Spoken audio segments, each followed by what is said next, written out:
Christopher Sainton-Clark. I turned round as that's my name. I was sat in King's Cross Station. I was waiting for a train. I was trying to get to Amsterdam, but not to smoke any weed, as my auntie, who is a police officer, would like to give this poem a read. Now, the man who bellowed my name was the character Hagrid. You know the one from Harry Potter? 8 foot tall, has a beard. I've been looking for you everywhere. I thought I might find you here. That's a stupid thing to think. I'm here, once in a year? I've got a letter for you. We've had it for, well, couldn't even say. But my owl delivered a note saying it was your birthday yesterday. As he handed me the letter, I said, "Oi, listen here, mate, you're going to have to read it for me. My spelling's not too great. I don't read no good, and when I try to make a sound, the jumbles all get sentenced down, and the words the round way wrong." All right, very well. Dear Christopher Sainton-Clark, I am writing to you with joy to tell you that we know that you're not an ordinary boy. You've got magical powers. Magic's in your soul. We saw you that one time you turned Ben Park into a mole. Now, Ben Park was a boy who went missing when I was 5. Moles live for about 2 to 3 years, so it's not likely he's alive.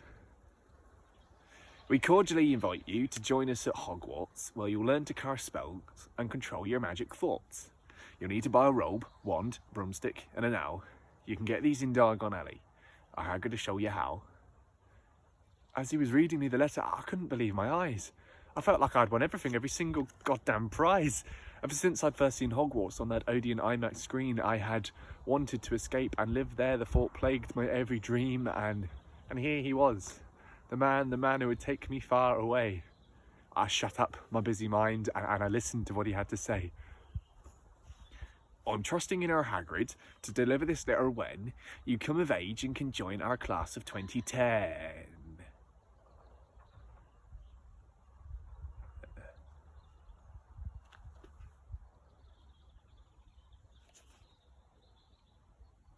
Shit. I think I might have made a mistake. Think you're meant to get this 10 years ago. Ah, shit, I forgot the cake. Sorry. There, my man, I really feel for you. You must admit, though, don't that one look like a 2? Think you might have missed out on 10 years of wizarding school. I was thinking to myself, Cor, he is a little bit tall. Fuck you, you fucking bastard. You stupid fucking bitch. I will hunt you down and crush you like you're the fucking golden snitch. All right, calm down. I can understand your frustration. No, you bloody well can't. I want some form of compensation. Look, there's plenty of other ways that we can teach you about magic. There's no need to make out like your life's so bloody tragic. We offer evening classes, and then there's the Wizarding Armed Forces. Oh, and we do fundamentals of magic on our weekly online courses. Listen here, Rubius Hagrid. What I don't think you understand is the reason I'm so pissed off is that my childhood was quite bland. I don't think you realise that I would have quite enjoyed going off to Hogwarts, but you have made that null and void. Not only did you forget to take me in the first place, you've now told me 10 years later and rubbed it in my face. So now I focus on the could-haves rather than the dids. I could have incinerated my bullies, but in a janitor's cupboard I hid. I could have got my first wand from Ollivander's shop. I could have been a Quidditch referee as my first weekend part-time job. Could have had my first kiss behind the broomstick shed. It was with a bubblegum blowing chav up against some bins instead. The train left me behind, and I became soberingly aware that I was raising my voice and people were starting to stare. I turned back to look at Hagrid, and my face soon filled with dread as the giant opened his mouth.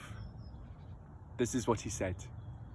Get away from me, you creep, you crazy fucking bastard. You're either off, you're fucking not. Oh, you're fucking blasted. Hagrid? I cried, with desperation in my eyes. Get your hands off me, man, I'm not your fucking guy. Turns out it wasn't Hagrid I was speaking to at all, but to a tall-bearded Scottish man by the name of Paul.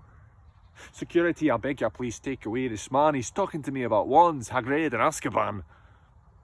As security came running, responding to our pull, I turned around and charged directly at the wall. Well, I'd seen this in Harry Potter. The Weasley sons and daughters ran through the wall to get to platform 9 3/4. However, I bounced off it with a force that broke my nose, and I lay in a delirious state, evaluating my highs and my lows. I thought to myself that what I really need is to lay off the hallucinogenics and probably just stick to weed.